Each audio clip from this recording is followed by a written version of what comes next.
So I know I have someone else and she's me, right? And Yeah. I'm who I've been looking for all along.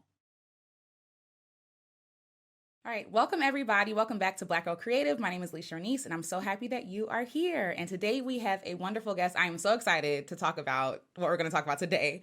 Ms. Jennifer Arnise, if you could please introduce yourself, let us know who you are, what you're about, all the things. Hi, thank you for having me. I'm excited Of now too. course. Um, my name is Jennifer Arnise. I am a mom. I am an author. I am an artist, and I am also a mother wound coach. And what that means is I center the stories of Black women, specifically Black women who have difficult and challenging relationships with their mother. So that's who I am. That's what I do. I love it. Thank you so much. So how I found you, I was actually scrolling Instagram and I feel like it was a reel that you had, and the reel said, I think I wrote it down, when your mother tries to make you feel guilty for living your life and not hers, right? And in that moment, I said, I feel seen. I feel like somebody understands like what I'm going through, like my experience, and bonus, she's a Black woman. So Right. like, so that really meant a lot to me. So yeah, like, again, I'm appreciative that you're here. And so you said that you are a creative, and Yeah, so when you call absolutely. yourself, yeah. So what kind of art are you into? What kind of Um, artistry? I am a creative in the truest form, meaning I love, how do I say this? And I think you'll understand and your audience will understand. I am not only highly sensitive, I have a high sensory perception.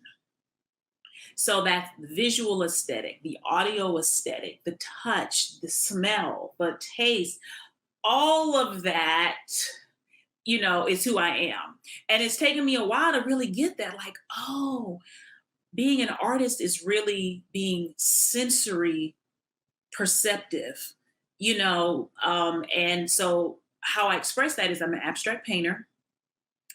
I'm an author. I love to write. I love design and form and structure and shape. So I love interior design. I love architecture. I love great cooking. But I think if I think about my art, it's mainly painting and writing. Those are my two core ways that I express myself as an artist. So, yeah.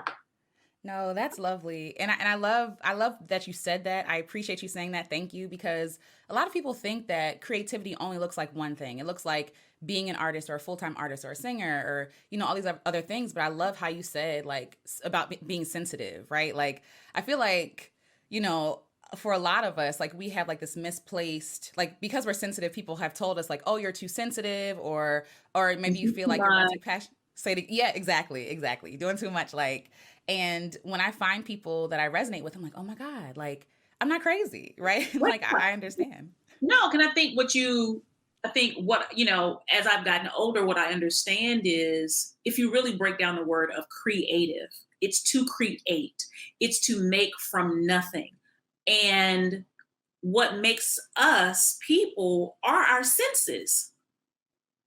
Like if you couldn't hear, if you couldn't taste, if you couldn't see, if you couldn't touch, if you couldn't feel, if you couldn't smell, that is what makes us not only human, but a living species.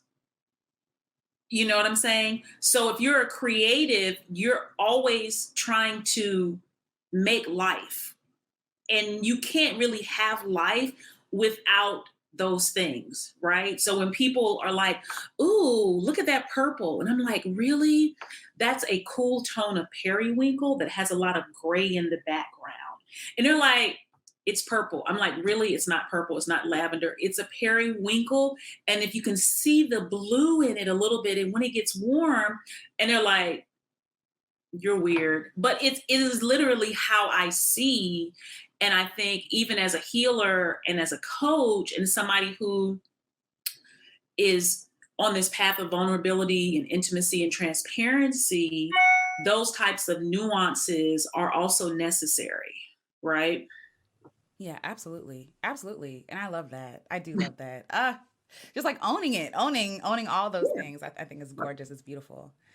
So here at Black Girl Creative, one of the pillars is wellness. So we have 5 pillars. They're creativity, community, storytelling, wellness, and giving and generosity. So giving, generosity, kind of interchangeable. And so wellness, I feel like, is a directly impacts our creativity. Like it impacts everything. It impacts our community, how we show up for ourselves, how we show up in our art and our creativity, or even in what we're pursuing when we're creating, right? And so I really feel like this conversation around like Black mother wounds, like things that Black women experience from their mothers, it really shapes how we view the world and also ourselves. And so I really wanted to get into this conversation. I want to dive like straight in. So when I saw your post, I literally thought to myself, there's no way that I could post something like this, right? Because my mother would kill me, right? She would kill me. And not necessarily because she's a bad mother, but because I just feel like she's not necessarily ready to have those conversations about our relationship and motherhood and daughterhood, and how her relationship with me directly impacts who I am today. And so how did you, one, find the courage? Like, how did this even start? Like, okay, let's go all the way back, right? So with your own mother, like, how was your relationship with your own mom? It was challenging, right? And I have to start with this because a lot of my Instagram community there, I think, especially the ones who are really active, are between the ages of, I say, like 19 to 35, maybe, or even probably a little younger than that. And I'll be 47 in 3 weeks. So I've had a lot more time to process this. So when I was 25, my throat chakra was shut down too. So it's like I've just been on this journey a lot longer. So I just want to say that, because the expectation is not that you have it all figured out. And I always tell young people that now, because it's like, y'all think y'all supposed to have it all done and wrapped up by 25. And y'all just got potty trained like last week. So it's okay. But yeah, my relationship with my mother was challenging from the beginning. And it was the elephant in the room. And it was a major part of my parents' arguments and disagreements. That's how glaringly obvious it was that my father was the only person who I knew that called her out on it. And that was very adamant in trying to reverse the effects of how she treated me. Wow. And even though I forgot all about this for so long. And I remember I was like, oh my God, he always talked about this when I was little. Now, I wish he wouldn't have talked about it to a little girl, because of course my mother, she was my idol at the same time. But so that just lets you know that it was one of those blatant things from the very beginning. But Yeah. it wasn't something that was talked about. And so I always had a challenging relationship with my mother. She was born in 1946, Jim Crow South Carolina. She picked cotton. There was not a space for emotional vulnerability, for emotional attunement. So then I was born in the 70s, but I was like a new age child. I had feelings and I ran free and I wore lipstick. And I was an uncaged bird. Yeah. And I think what happens a lot of times with the Black mother-daughter relationships is that can be very triggering for the mother, Right. that freedom, especially if she does not experience it herself, because freedom can also equal danger.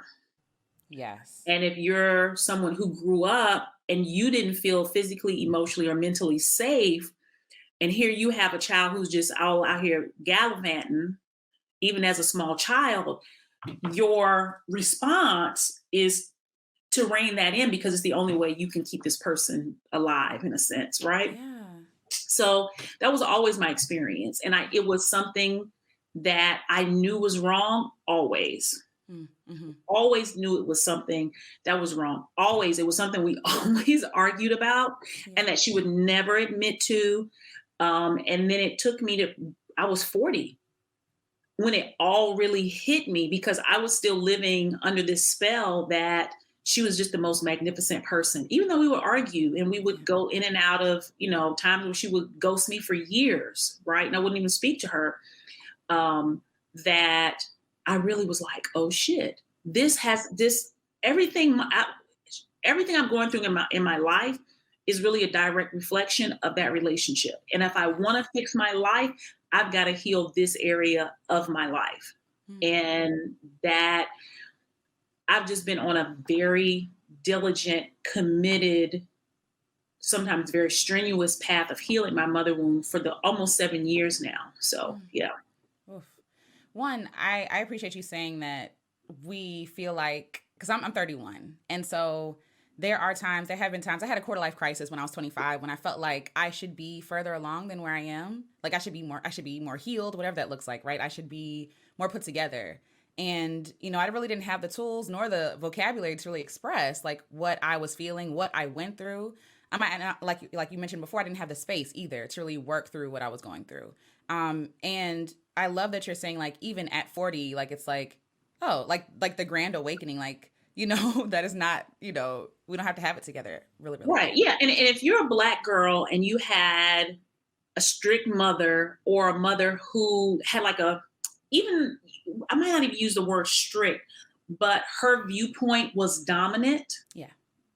it can be difficult for you to mature Mm. because you are never given permission to become more mentally, emotionally independent. Right.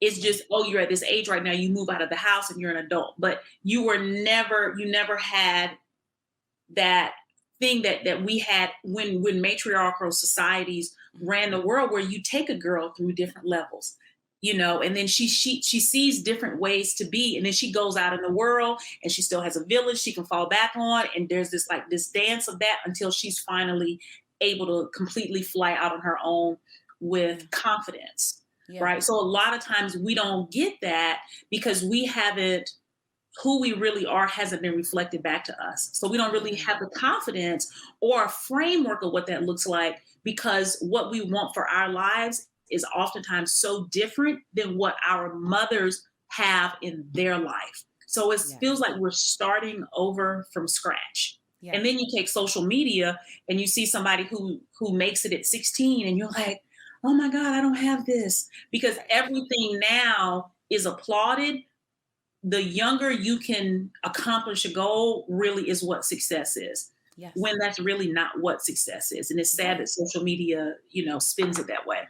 Yeah. And even this idea, I didn't even think of it like this, but I do recognize that my mother was born in the 50s. So she grew up in a very different time, right? Like so and what's interesting is when I try to be my free self, because that's really who I am. Like I'm just, I'm more exploratory. I'm just like, there are things, and she praises me for that. But at the same time, there is a clashing that happens. Even though I'm frustrated because I want to be all of myself, I also have to almost give her grace, because it's like, okay, like you growing up, we experienced two totally different comings up. We're in two totally different time periods, and we might even be just two totally different people.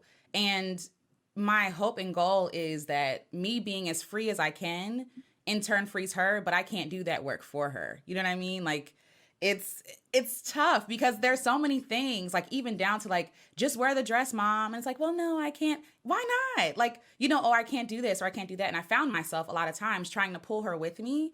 And what I realize now is like, I have to be, and my husband actually helped me out with this too. Like I have to be all of myself, and then hopefully she'll get on. And if she doesn't, like, you know what I'm saying? Like, so yeah. Cut Absolutely. the end, turn it off. We're Yeah. done.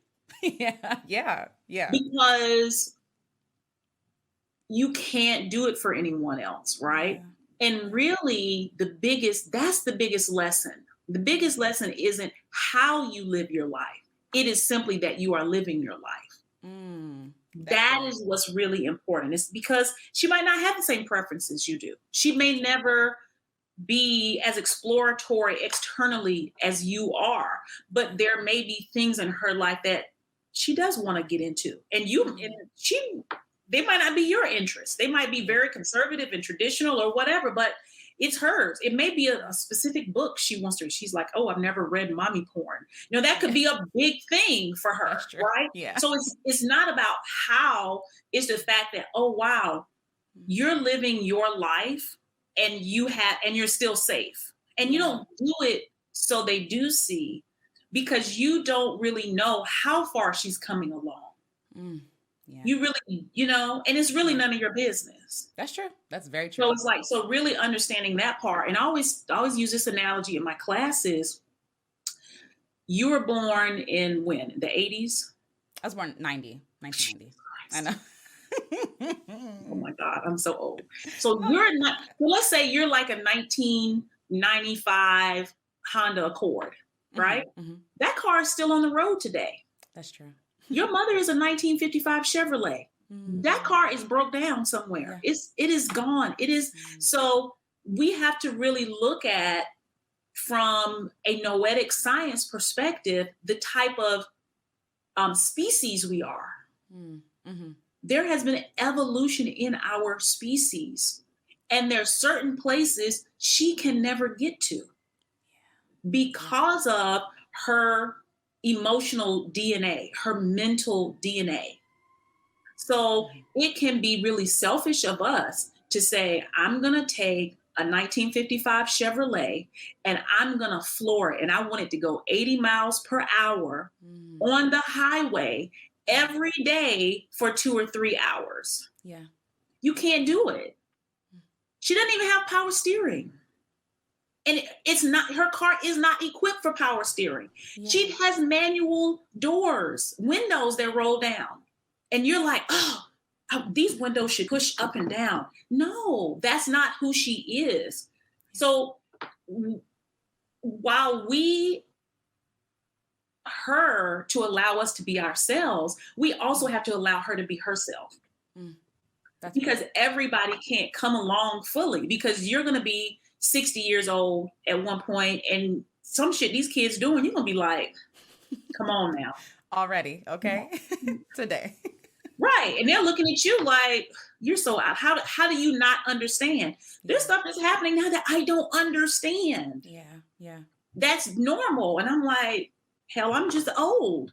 But because I'm an evolving person, I can receive what's happening even if I don't understand. Right. And our generation is an evolving generation because there's so much data and there's so much input always coming into us. So we're being able to, okay, you were a 1995 Mhm. Honda Accord. Mhm. Then you were a 2007 Honda Accord. Now Mm. you're working on reshaping yourself into a 2030 Honda Accord. Because of Yeah. the emotional technology, you can recreate yourself. And that's what's available to us. That wasn't available to them now. So I try to give people that perspective of their mother so they can also kind of give her some grace. Doesn't mean she can be toxic, doesn't mean she can be abusive, but for you to understand, and then also for you all to understand, your car is meant to go farther and faster. So if you're in a Ferrari and you're going 30 miles per hour, you're bullshitting. But I Mm. don't want to take my car as fast as it can go because I have a 1955 Chevy behind me. Ooh. Your Yeah. Ferrari's supposed to go 250 on the highway. Vroom, vroom. And when you don't do that, we really dishonor our ancestors. Yeah, for sure. Absolutely. And you gotta, and I'm a very blunt person, and I'm like a pull a band-aid off type of person. It's like you just gotta go. Yeah. And we want to creep through it, but you just gotta go. So just that's what the mother wound is about. It's about not feeling autonomy, not owning ourselves, and trying to live through the perspective of our mother, right? So if there's something you want to post on social media and it's like, I'm not going to post that because my mother's not going to like it. But think about the people in your community who could use it, Yes. right? Yes. So sooner or later, it's like you got to take the red pill or the blue pill. Yes. Yeah. And It's you so have true. to trust what will happen next. Yeah. And you always have to challenge what will happen next up against your truth of who you are. Yeah. And you can't tiptoe into that. Mm. Because if you could, everybody would tiptoe around it. But you can't. Yeah. I First of all, that was everything. The perspective, yo, the analogy, like, yes, yes. And it is kind of freeing, right? Because just like if and when I have kids, like I do want my kids to go further than me. Like my Right. goal is to set the foundation for them to have a launching board, at least like somewhere. You know what I mean? Hopefully. So they don't have to keep coming from scratch. And I kind of want to address that too, because a lot of Black women I know, like friends, who especially who have brothers or other siblings, they can kind of feel like mothers tend to, and I've heard this said before, like, but mothers tend to, I could have it backwards, but mothers tend to raise their daughters and love their sons. Mhm. Like it's like it's a very weird thing. Even with my own brother, right? Like my brother is Mhm. 7 years younger than me, so he's also a baby. To my mother, but I do see the differences in how we're treated, and it is a source of contempt. It's a source of jealousy and frustration because these harsh, and I'm just gonna say these harsh boundaries that was put around me, um, based on, I mean, compared to like what my brother is able to do and capable of doing in his life. He's been able to travel, to like do things without thinking about it, and some of the stuff is bad, but also some of the stuff is just like him being himself, right? Like he feels freedom that I've never felt. And so with my mother, it's more about what can I do to like you were talking about, like please her, like is this pleasing to you, right? And so I've just seen this difference. And what's crazier is that my mother's mother acted the same way. Of My course. of course, right? Like, and so the things that were frustrating to my mom, I had to show her, like, you're doing the same thing to me. Like the same thing that you're complaining about with grandma, like, and I've seen it with my own eyes with my grandmother. So like Mm. I know it's true. But it's like it's like this cycle keeps being repeated. And for one hand, I understand that, yes, I feel like my mother's trying to do the best she can because maybe she experienced some sort of trauma in her life that she's trying to protect me from. But there is this imbalance that I've seen with brothers and sisters. Do you have thoughts about that, or?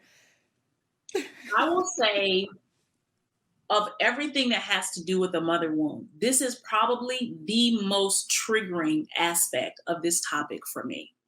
It is the most frustrating and infuriating part because it is the place where I'm the most powerless. And it was where, on a regular basis, I saw the evidence of the bullshit. Yeah. And it's funny because I was editing the first episode of my podcast and I touched on that, right? And I was like, ooh, let me calm down and let's Yeah. just do another episode about how mothers raise their sons and daughters differently. And my brother is 4 years younger than me. And my mother was a single mother. Same. And we were deep in the church. And my mother was extremely strict. Like I couldn't go to anybody's house to spend the night. I couldn't miss the bus. I had to be on honor. Like if I wasn't on honor roll, my mother would take all the phones out of the house until the next report cards came around. And she would take the phone with her every day to work and put it in the trunk of her car. Oh wow. That's how deep it was. In my That's my 11th, life. by 11th or 12th, she didn't care. If you get in trouble, go next door and call and use the phone. You Okay. know, right? No. Um, it was so strict. Yeah. My brother it was the opposite. He could miss the bus. It didn't matter what his grades were. He could be 9, 10 years old and come inside at 10 or 11 o'clock at night whenever he wanted. I don't even have to go through it because I feel my blood pressure rising. You already Yes. No. understand this. But Absolutely. this was one of the things me and my mother fought about all the time because I had my mother on such a pedestal and he was such a rude motherfucker to my mother. He was so disrespectful. He was so fucking spoiled. And I used to fight his ass. And then I would get in trouble for defending her. And I was baffled. It was so baffled. It's still baffling to me. Like, am I living in an alternate universe? And that type of ongoing abuse, because it's abusive, right? Makes you doubt your own reality because you have a lived experience, and then you have the number one authority figure and the person you love the most telling you that what you experience isn't actually happening. Yes. It's like the ultimate gaslight. Like the ultimate. Like, am I crazy? I the And you're not yeah. even being gaslit by somebody you can break up with or you can move out. Right. You're being Right. gaslit by the person who you have to be with for the rest of your life. Yes. And you can't get out of it, right? Yeah. So this is what I think happens. Mhm. Black women have experienced a lot of trauma because that's why the mother wound is a gender-based wound. And then you talk about the Black mother wound is gender and race-based, right? She sees danger when she sees us. Mm. All she sees is the potential danger we can live in. Mm. When she sees her son, she sees unrequited love. She sees the only place where it's safe for her to be tender, for her to let her guard down. Wow. It's fucked up, Yeah. Yeah. but that's how deep the trauma runs. And then you have on top of that the conditioning of this is how you raise girls, right? Because Black girls are, I hate to say this, really demonized, even in our own families. And we're looked at as never really being innocent. We're looked at as culpable because we're seen as so mature early on that we have to be responsible. So if we don't live up to that, it's always our fault. Where boys are not looked at as that, the standard of being a boy, and I have a boy, I have a son, is so goddamn low that it's what? I don't even know what to say. But it is a real thing and it is abusive. It is toxic. And it's probably one of the main reasons that I don't have a relationship with my brothers right now. Because I have two brothers. My older brother, I have a relationship with him, but it was still strained, Yeah. right? Because even though now that I'm older, I can see that she was trying to overcompensate for not being there for him, right? Mm-hmm. And it's just, it really does go back to that whole strong Black woman thing, like the belief that we can handle more. Even when we look at a 5-year-old Black girl, we see her as a grown ass woman. And that is the objectification of the Black woman. Even as a child, you don't get to be a youth, you don't get to be innocent. So it's just more rigorous, and it's seen that we have less power, so it's more dangerous. Yeah. So it's just jacked up, even from and that's really so much of the Black mother wound. Mm-hmm. And that's what makes it different than a regular mother wound, is the trauma behind systematic racial oppression and how it's informed how we have to survive in the world. Yeah. Right? Yeah. That's brilliant, honestly. And it really explains so much because I recently wrote something in my journal about how Black women's bodies never belong to them. Like Black women can never be their own. Like they're always somebody else's, right? Whether that is in raising a family or being a child and caretaking. My mother was a single parent as well. Like my father was there in the beginning, but he left, and there was abuse. There was all these things going on, and I felt like I had to be the warrior in my family. Like I never got to really be a free child. You know what I mean? And then my brother came along who's 7 years younger than me. So I have to take him everywhere, take care of him when my mom's not there, things like that. And I feel like at this point, at 31, I'm just starting to really realize who I am, how many of those burdens I carried with me, how I feel like I have to save everybody. Like, who else is going to do it? And even in how I showed up in romantic relationships, that same, oh my God, it affects everything. Taking more than I should, listen, taking more than I should. And wondering if my expectations were somehow far-fetched. Right. And sadly, you see even online today how Black women are painted, how people are talking to specifically Black women, people on the internet space or the manosphere area, and how, like, you're talking about, like, demonizing Black women. Like, you're talking about people who are 13 years old and you're calling them, oh, they know what they're doing. It's like, so we're not going to hold the men accountable for what's, I'm very confused. Like, ain't no 13-year-old going to trip you up and make you, you know what I'm saying? Like, I'm trying to be careful with what I'm saying, but you know, Yeah. you get to where I'm saying. Yeah, no, Like, I get it. yeah. Yeah. And it is, it's so embedded in our culture. Yeah. And that's why this is my approach at dealing with that.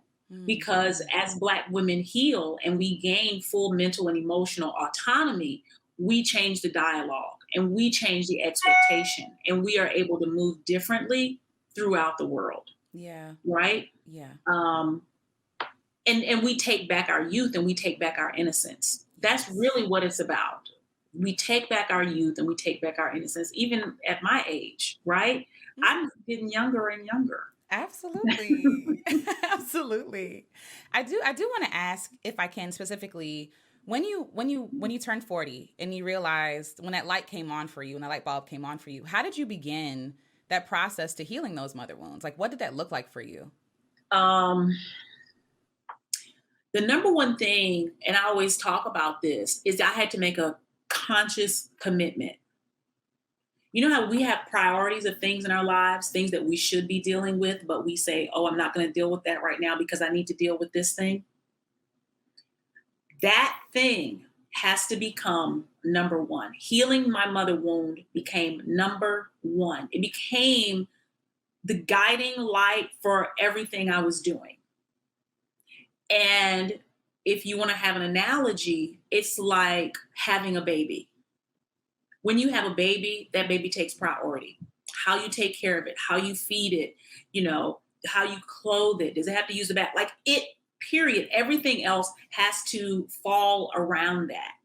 Because what happened at 40 was I basically was giving birth to myself. That realization that I was my own individual person, that I wasn't an extension of her. And when I cut that umbilical cord from her, I then had to replace it. And it has to become number one. And if you think about being a mother, you do anything to protect your child. You will kill a motherfucker. And that's how I became about myself. I didn't care. I don't care. I don't care. Right. And I even have, hold 1 second. Are you about to go outside? Okay. Okay. Okay. So he came home early from school this week. But it didn't matter because even my mother has a sister who she's really close with.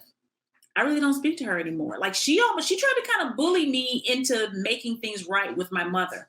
And I was like, I'm not gonna do it. I'm just not. I'm not. And so that also became why I post the things that I post. Every time that I step out there, and I always also get kind of like, ooh, girl, you about to really say that? Ooh, you know? And every time it's me taking my freedom back. Every time, everything that I post is an act of me owning my experience and me validating that and me saying that I matter. So it just became a process of that. But first, I made the commitment to be consistent, right? And from there, it just became, what are the things you're going to do? What are the things you're not going to do? Number one became telling my story and being very honest, because you have to get rid of the shame. You can't do anything as long as the shame is there running your life like a snake. So that has to be, it's almost like coming out. You have to come out, and there's no really tiptoe about that. You just got to let mofos know this is where I am and this is how I feel about this. And you can't care how people feel. And so you have to go through the discomfort of that, because that's really about setting boundaries. Mm-hmm. And then you get support, right? I started therapy. I had a spiritual life coach. I had a hypnotherapist. I was like, I need help in this, right? I put running a business and a career on the back burner, because you really can't be successful in business when you're emotionally wounded. Ooh, say that again. Yeah. Yeah. because your value is so highly affected. So whatever you're doing in business really ain't shit because you don't even really value yourself. So you're just wasting time. Yes. So you need to take the time to get your value together, Mhm. and then you can handle your business. Then Yeah. you can ask for the raise. Then you can do all these different types of things, right? Yeah. But first you got to get that going. And I really, that became my full-time job, was Mhm. healing, right? My part-time job was making a financial living. Mhm. And it's that serious because for me it was life or death, because I was like, oh, if I keep going down this road, it's going to stay the same, Yeah.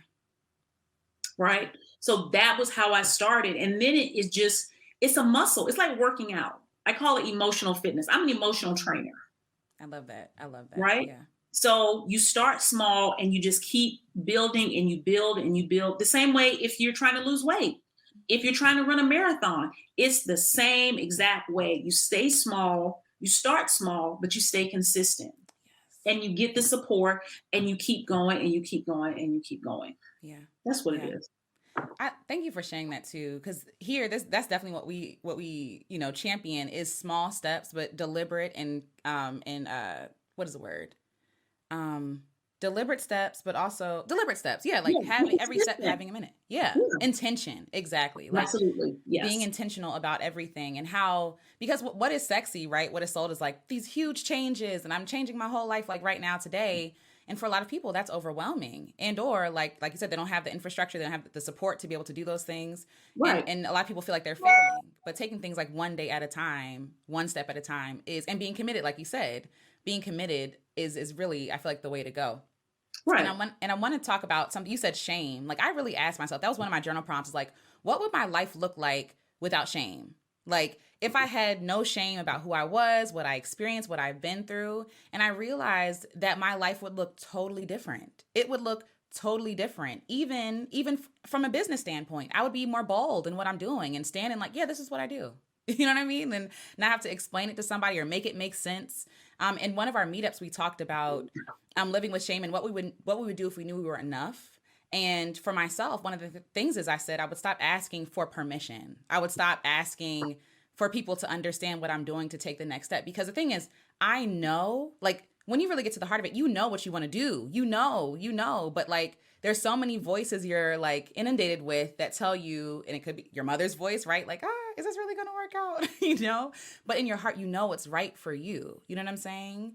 Like, so how do you one work through shame currently, like when you're posting things like that? Like, do you, I don't know, do you have like some sort of self-care regimen? Do you talk to a friend, like these kind of things? How do you work through shame while doing your work?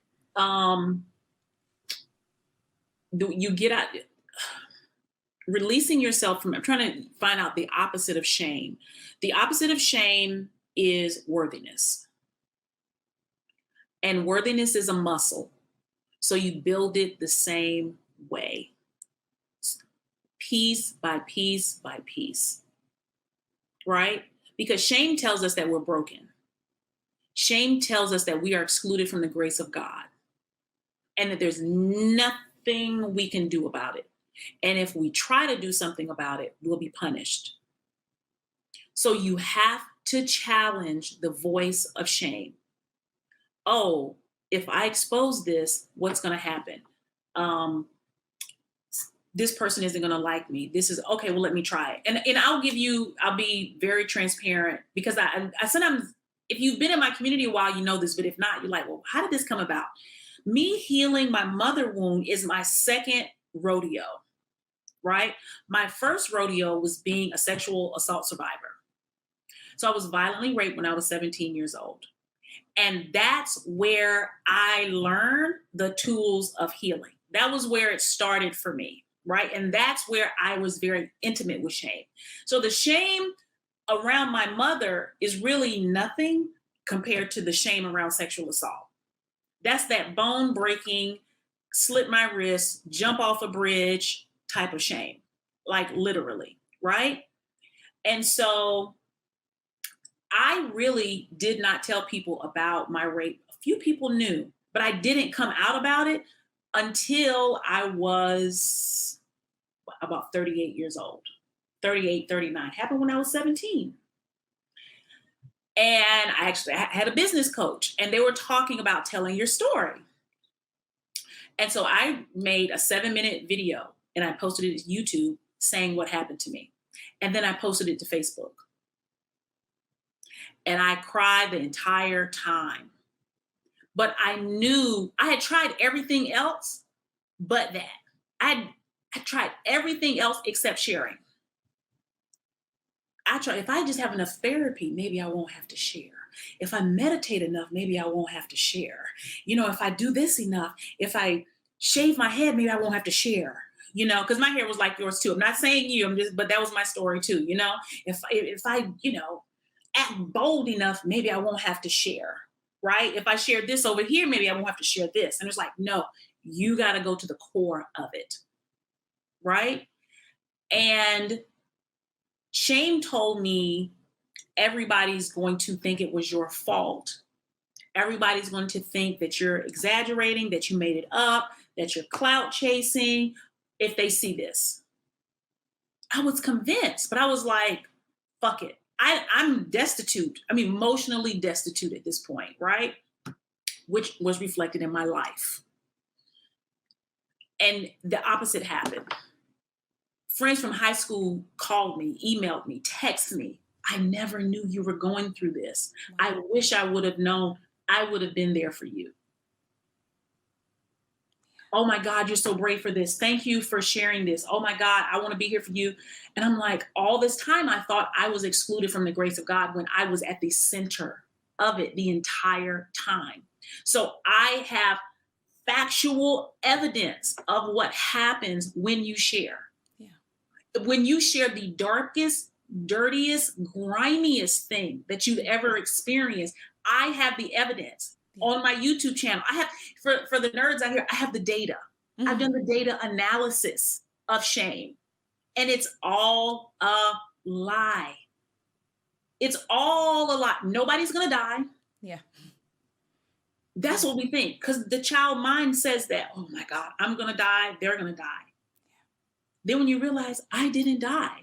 And then when I watched the video back, I was like, you were 17. Yes. I couldn't believe that I had blamed myself for so long.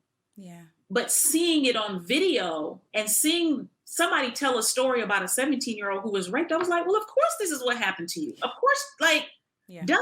But I could never see it because I had never actually shared the story with myself. Yeah. Yes.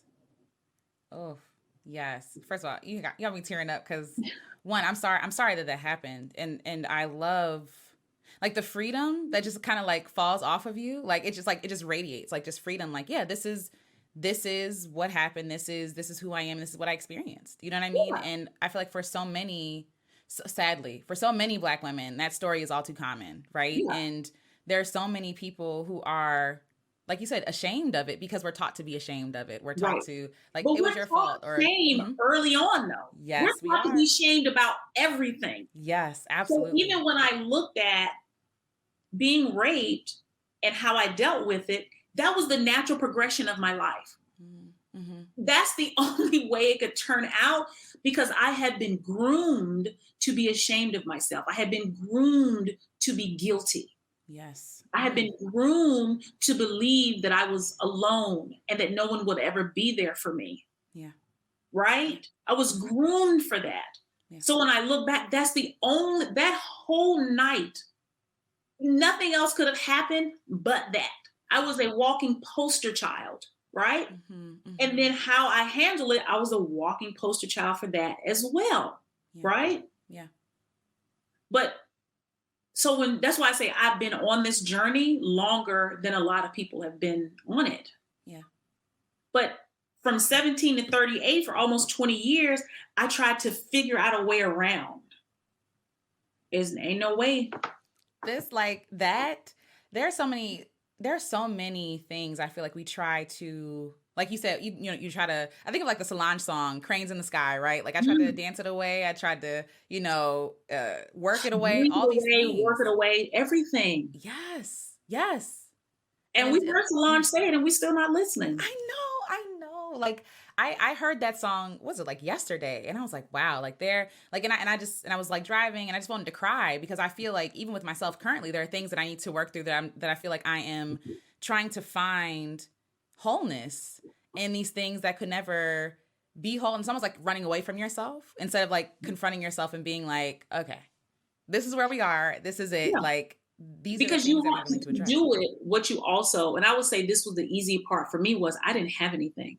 I was living in my mother's house. I didn't have a job. I had a broke down ass car. I was like, I don't have anything to lose at this point. That's fair. And a lot of people have something to lose, they believe. Mm-hmm. Social standing, relationships, maybe a career, all these types of things. And choosing yourself means I'll let everything fucking go. Yeah. And that's why I use the analogy of having a baby. Because a baby is the only thing that you would give everything up to protect because it's so defenseless. Yes. It's so innocent and it's completely deserving of your total care. Yeah. And when you think of yourself like a baby, because the healing process is the reparenting process, then you start to say, oh, yeah, I can't. No. When you hold your baby like this and then somebody else pick your baby up by the legs, you're going to fight. Yes. But you have to think of yourself that way because you got people carrying you by one ankle right now. And you're like, well, maybe this is teaching me something. Maybe I need to get comfortable being upside down, hung by one leg. Maybe I can make it look cute. Yeah. I feel like in the Christian church, what's really talked about is suffering and how suffering for the sake of suffering is holy. Like, and I feel like that's really toxic. Like, do you have any thoughts about that? As a person who was raised going to church like 5 days a week and went to a Christian private school, I have a lot to say. Ooh, yeah. Church is, branding. Church is the social media for Black people. Before there was social media, there was church, and there was marketing and there was branding of who you should be and how you should show up. And the person we looked up to, instead of it being Kim Kardashian, was Jesus, right? And you had all these great things about Jesus. Jesus was kind and Jesus believed in people and he was fair and he treated people well. But the kicker was he loved so much that he would allow people to kill him and humiliate him and die. And we're taught that that's the part that we're supposed to live up to, when really Jesus died so we wouldn't have to, if you even believe in that concept. Right. Not that I have to be Jesus and that is the measure of goodness. And that was taught to Black slave women. Yes. That marketing and branding was taught. That's how we were kept in line. So it takes a lot to undo that. Yeah. So no, I appreciate you for sharing that. I think even as a Christian, there are just some things I'm just not down with. I'm not okay with people suffering for the sake of suffering. There are so many women that I know who suffer because they think it is the holy thing to do. They think that is like we're supposed to be literally well, they're not suffering for nothing. Okay, yes. They suffer because they think there's a payoff. Everything we do is because we think there's a payoff. Even in the ways that we suffer unnecessarily, it's because we think there's a payoff. Wow. So we're all doing it. Yeah. Right? Yes. And even if we are the only ones who know what that payoff is, right? And usually that payoff is approval. Yeah. The payoff is always approval, right? That's what heaven is. Heaven is the ultimate approval. Yeah. Heaven is the ultimate high five. You're good enough. Yeah. Right? That's deep. Yes. And that is so true. You're right. It is suffering for something in return. Yeah, that's the only time. Yeah, that's the only reason anybody would suffer. If you're working out really hard and you're suffering and you're sweating and it's hard, it's so you have a better body. It's all because you think something good is going to come out of it. I do really appreciate you talking about this. And I do want to talk about your work. I want people to know where they can find you and all that great stuff. But please tell us like everything about Black Mother Wound, like everything, like how this started, like what the goal is, like that, all that good stuff. Um, the number one goal is to center the stories of Black women Yes. and to give an example of us being validated, and to have, when people come across my Instagram or my YouTube, for them to be able to say, I'm not crazy. Because a world of Black women walking around not believing their own lived experience is some bullshit. And so the first thing, even if you never buy anything from me, if you're never a client, if you just see a post, a reel, and it's like, oh, I'm not the only one, and this really is happening, and somebody is speaking up about it, right? There is a voice about this topic, because that's what I wish was something. Imagine if I had social media at 18 or 19 or 20, right? And someone that really saw me, and I know how valuable it is to be seen, right? Because we're looking for that from our mothers, but we didn't get it. So we just lost, right? Um, and so that's really the message behind Black Mother Wound. It is really about community, and it's community for us. So it's a sacred healing community for us. I offer one-on-one coaching. I do a monthly healing class for my membership group. It's called the She Is Loved Project. I'll probably be launching a group program in the first parts of the year. And my podcast is launching, which is also called the She Is Love Project podcast, the second week of November.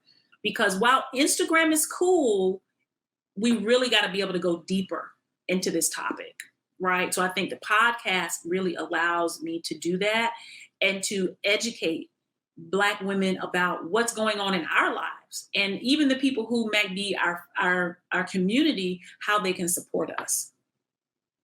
So I did want to ask about the She Is Love project, but you mentioned it here. It is, you said it's a group. It's more group work. Well, the She Is Love Project is a membership. And so you pay monthly, and you have classes, and I have live Q&As, and I have a digital program in there. And a lot of times there's so much shame associated with this work that it just gives you the opportunity to do it by yourself and at your own pace. Yes. But the goal is, once you start to open up and you start to realize what's happening, then you're like, okay, I'm ready for the coaching. I'm ready for you to really kick my ass in this emotional training. Yes. That we do. I love that. I really love that. And I'm really excited about your podcast starting too, because I will be tuning in. I'll be sharing it with all the people here. I'm so excited. Yes.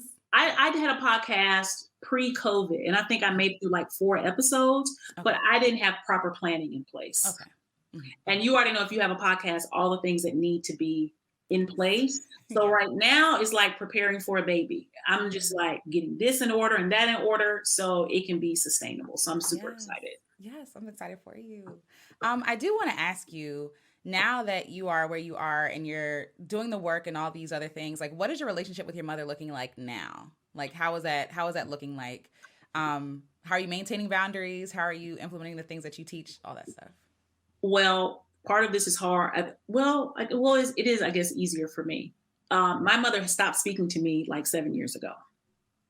I'm so sorry. And we had that final conversation where like the light bulb went off for me. And that was the last time she's talked to me. Wow. And she doesn't talk to any of her children.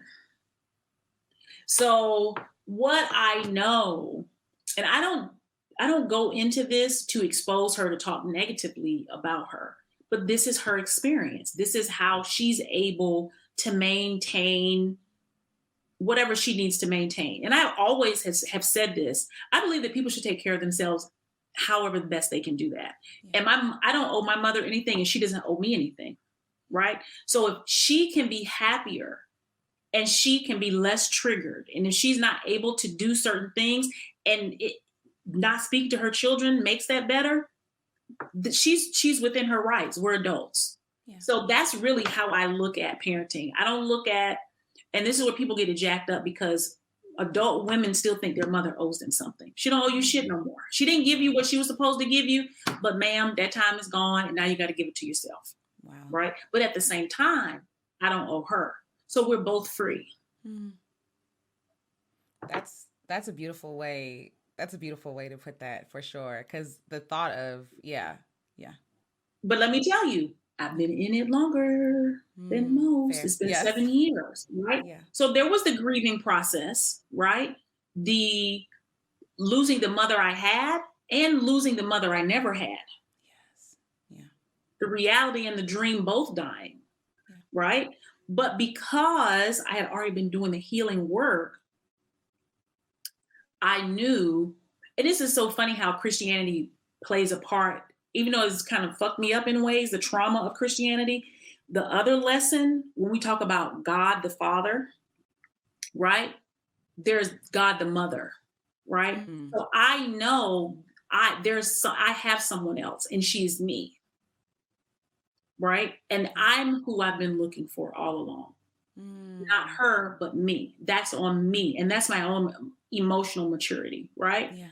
But because that, the more I looked for me, the more I found glimpses of me, pieces of me, fragments of me, and put them together, the less grief I felt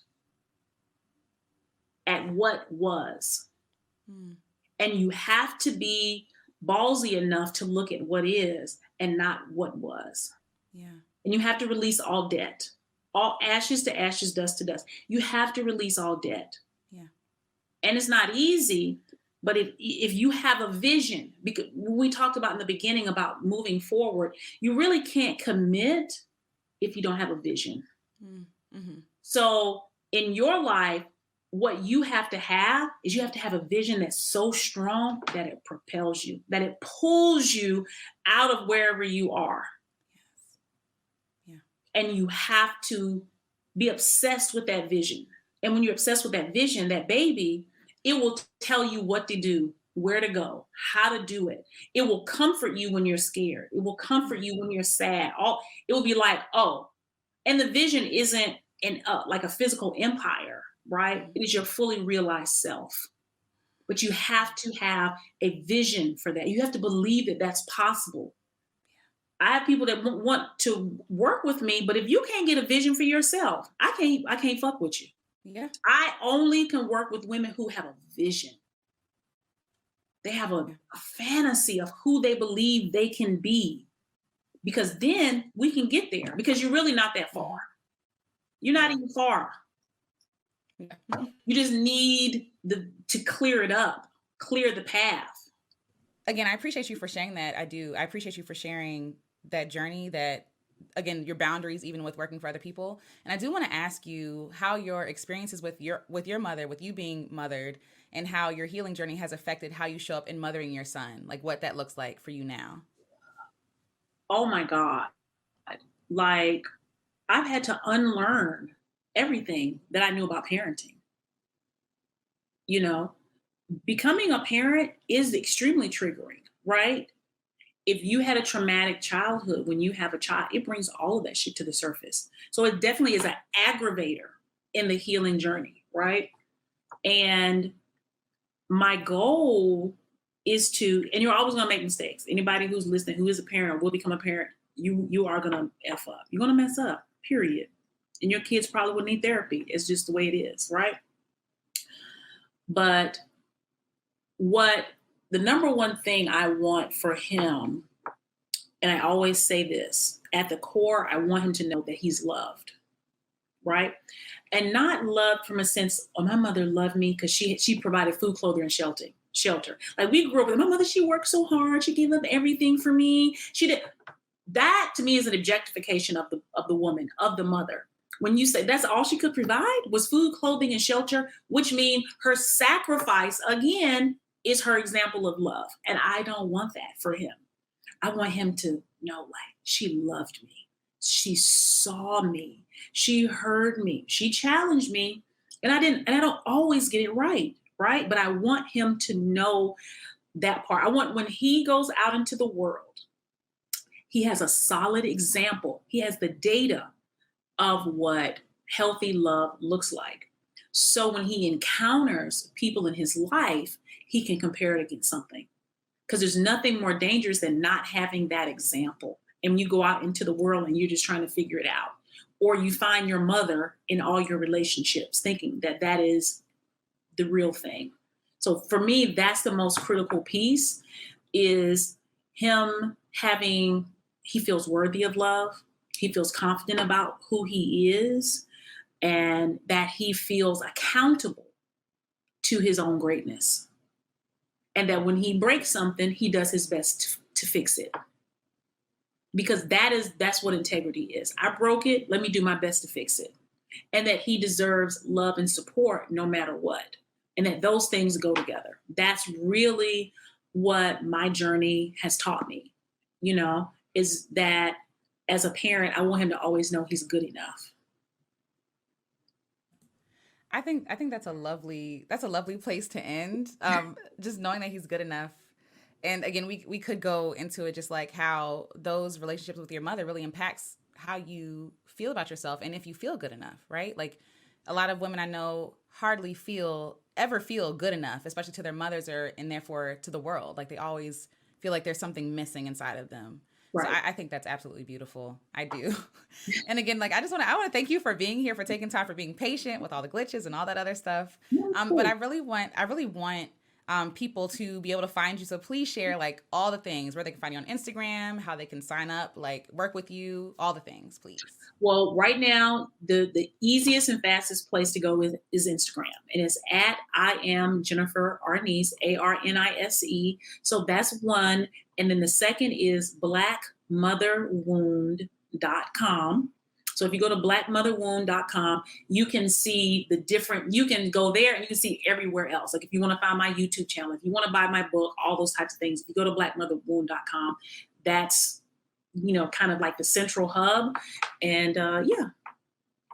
Yes, thank you so much. Yes, and I'll be sure to share those links as well, like on the podcast and on YouTube, down in the description. Please check it out, y'all. She's amazing. I really appreciate this. And yes, until we meet again, is there anything else you want to say as a last word of encouragement to Black women? I think I usually end with this, and people come back and like, oh, I'm so glad you said that. Hmm. Like, you're never too far gone. You're never too far away. You're never too old. It's never too late. Never. Like, get on this ASAP. Yes. I love it. Thank you so much. Hope y'all take that with you. And until next episode, you guys, I'll talk to you all later.